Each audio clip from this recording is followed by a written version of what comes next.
माँ दुर्गा की नवशक्ति का दूसरा स्वरूप ब्रह्मचारिणी का है। यह ब्रह्मा का अर्थ तपस्या से है। माँ दुर्गा का यह स्वरूप भक्तों और सिद्धों को अनंत फल देने वाला है। इनकी उपासना से तप, त्याग, वैराग्य, सदाचार और संयम की वृद्धि होती है।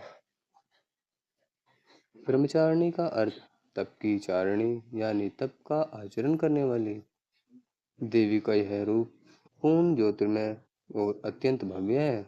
इस देवी के दाएं हाथ में जप की माला है और बाएं हाथ में यह कमंडल धारण किए हैं।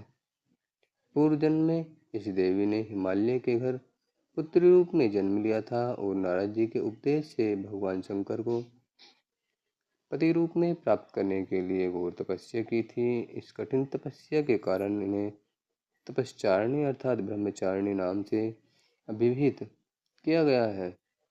1000 वर्ष तक इन्होंने केवल फल फूल खाकर बिताए और 100 वर्षों तक केवल जमीन पर रहकर साप पर निर्वाह किया। कुछ दिनों तक कठिन उपवास रखे और खुले आकाश के नीचे वर्षा और धूप के घोर कष्ट सहे। 3000 वर्षों तक टूटे हुए बिल्व पत्र खाए और भगवान शंकर की आराधना करती रहीं। इसके बाद तो उन्होंने सूखे बिल्व पत्र खाना भी छोड़ दिया। कई हजार वर्षों तक निर्जल और निराहार रहकर तपस्या करती रहीं। पत्तों को खाना छोड़ देने के कारण ही इनका नाम अपर्णा नाम पड़ गया।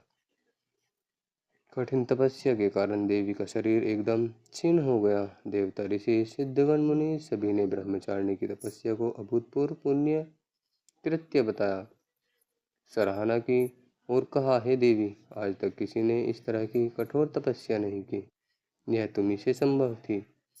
तुम्हारी मनोकामना परिपूर्ण होगी और भगवान चंद्रमौली शिव जी तुम्हें पति रूप में प्राप्त होंगे। अब तपस्या छोड़कर घर लौट जाओ। जल्द ही तुम्हारे पिता तुम्हें बुलाने आ रहे हैं। इस देवी की कथा का सार यह है कि जीवन के कठिन संघर्षों में भी मन विचलित नहीं होना चाहिए। माँ ब्रह्मचारिणी देवी की कृपा से सर्व सिद्धि प्राप्त होती है। दुर्गा पूजा के दौरान दूसरे दिन देवी के इस स्वरूप की उपासना की जाती है।